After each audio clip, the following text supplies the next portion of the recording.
बघत आहात आरबी मराठीमध्ये चिखली शहरातील निवडणूक प्रचार कार्यालयाचे थाटामाटात उद्घाटन. वन बुलढाणा मिशनचे आदरणीय संदीपदादा शेळके यांच्या प्रचार कार्यालयाचे उद्घाटन.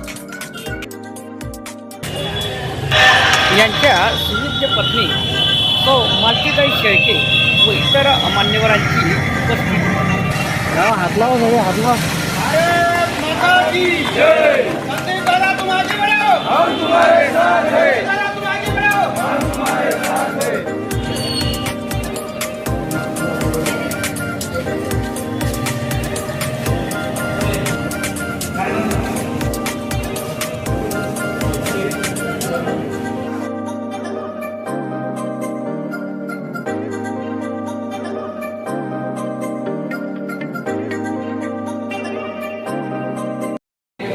यांचं आदरणीय संदीपदादा शेळके आणि राजेश चौ परिवार वन बुलढाणा मिशनच्या वतीने मी या ठिकाणी आपल्या कार्यालयाच्या लोकार्पण सोहळ्याच्या निमित्तानं हार्दिक स्वागत करतो.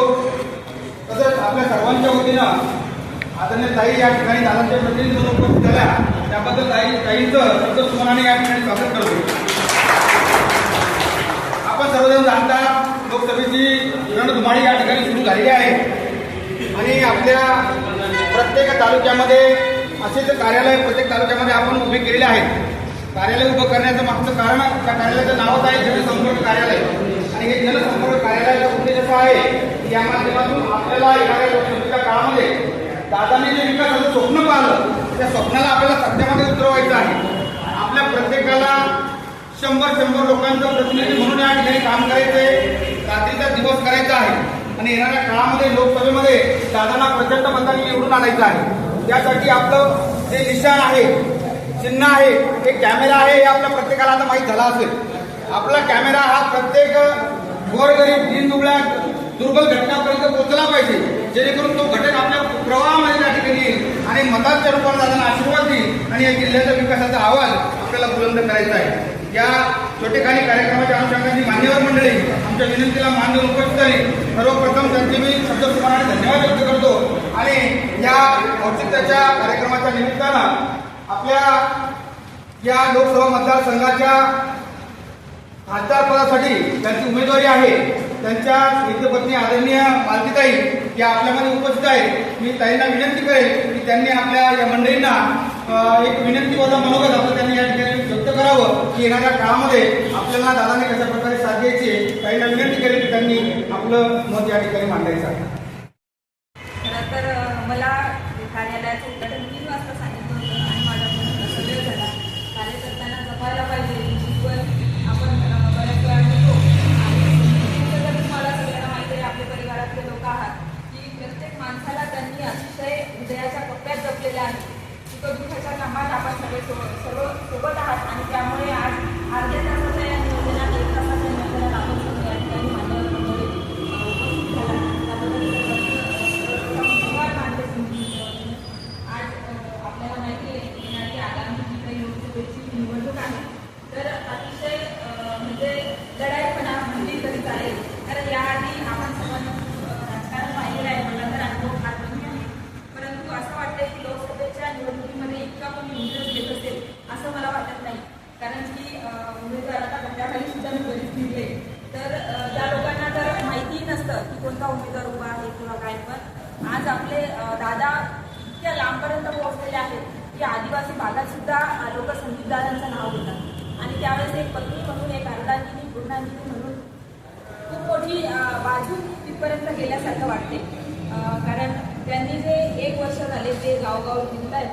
जवळपास 500 सभांमधून ते गावापर्यंत पोहोचलेले आहेत आणि मला असं वाटते फक्त सभांमधून नाही तर त्यांचे विचार तिथपर्यंत पोहोचलेले आहेत. काल भिंडवळसारख्या जगप्रसिद्ध जे ठिकाण आहे आपल्यापर्यंत पोहोचलेलं आहे. बऱ्याचपैकी ते जे काही होतं भिंडवळमध्ये तर त्या ठिकाणी सुद्धा दादांचं नाव त्यांनी घेतलं आणि माझ्यासोबत स्वतःची गाडी काढून ते 4 ठिकाणी फिरायला आले माझ्यासोबत की दादांचे विचार हे फक्त राजकारणी नाही तर जिल्ह्याला परिवर्तन होईल आणि जिल्ह्याला एक विकास होईल. जिल्ह्याचा विकास होईल परिवर्तनाची दिशा घेऊन दादा जात आहे आणि त्यामुळे ते व्यक्तिशः महिला सुद्धा इतक्या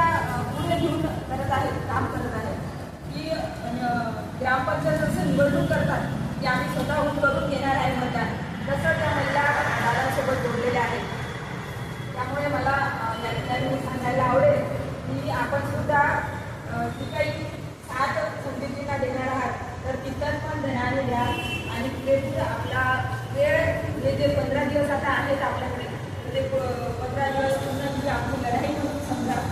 आणि बाकी माझ्यापेक्षा राजकीय मला खूप काही बोलता येणार नाही, कारण की माझा तो पिंड नाही.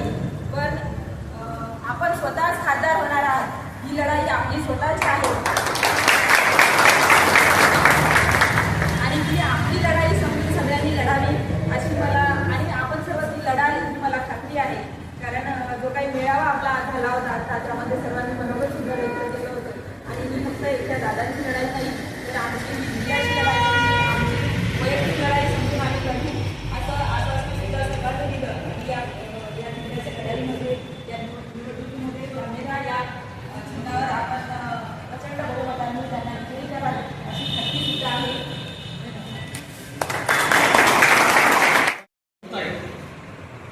राजकारणी सुरुवात करताना समजा माझा परिचय जर माझ्या नायगावात असेल तर मला जळगाव किंवा संग्रामपूर तालुक्यातून फायदा नाही.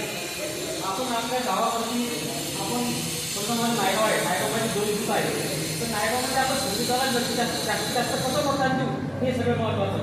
कारण जेवढा प्रभाव माझा नायगाव बुथिंगमध्ये होईल तेवढा प्रभाव ते बाहेर होणार नाही. संगीतांचा परिचय मला जवळपास 30 वर्षाचा परिचय आहे. या जिल्ह्यासाठी विकासाच्या दृष्टीनं जे असलेला माणूस आणि तरुण माणूस आपल्या जिल्ह्यात लाभलेला आहे.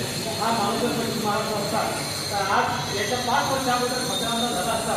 परंतु बुलढाणा जिल्ह्याचं दुर्भाग्य समजा आहे किंवा संगीताला मी 5-10 वर्षामध्ये दादा तुम्ही या सरकार क्षेत्रामध्ये आहात तर तुम्ही राजकारणात थोडंफार ठरवून बसायला पाहिजे. तुमच्या आता म्हणजे चाळीसगावात माणूस निस्वार्थ मध्ये राजकारण झाला तर बुलढाण्याची दिशा आणि त्याच्या करू शकते. आम्ही राजकारणासोबत राहिलो खूप प्रत्येक राजकारण पाहिजे, प्रत्येक पक्ष पाहिलं, प्रत्येकानं आपलं कुटुंब पाहिलं, प्रत्येकानं परिवार पाहिला, आपले भाऊ पाहिले. पण संगीतासाठी माझ्यासारखे असंख्य जे कार्यकर्ते की जेव्हाचे कार्यकर्ते ते कुटुंबातून कुटुंब झाले त्या माणसाची कोणत्याही प्रकारची अपेक्षा नसताना स्वतःवर आम्हाला मदत केली, आमचा परिवार उभा केला आणि आम्हाला आज हे जे माझं आयुष्य आहे हे सगळं संगीताचं बोनस आहे. त्यामुळे ते काय सांगून होतं असे हजारो कार्यकर्ते दादांना पुढे गेले. फक्त ते कार्यकर्ते आता पुढे असते. दादांना आपल्याकडून एवढं अपेक्षा आहे आपण मतदान रूपी जे दान आहे ते दादांना आपल्याला द्यायचं आहे. आणि मी तुम्हाला सांगतो हा जो कॅमेरा दादांना मिळालेला आहे हे काहीतरी म्हणजे भगवंताची इच्छा असली पाहिजे. या बुलढाणा जिल्ह्याचं विकासाचं विजन या कॅमेऱ्यावर टिकण्यासाठी म्हणजे महाराष्ट्राने या देशाला हेवा वाटेल आपला जिल्हा दादाच्या हातून घडो अशी ईश्वरचरणी प्रार्थना करतो. आपल्या सर्वांची वतीने विनंती करतो की आपण समजा म्हणजे व्यवस्थेचा पूर्ण चर्चा करतो की जर समजा रामबू सोडत असतील त्यांचं गाव बेराळ आहे तर त्यांनी दादांना मतदान बेराळ्यामध्ये पण जास्तीत जास्त होईल. मी तुम्हाला ते साधं गणित मांडतो 1953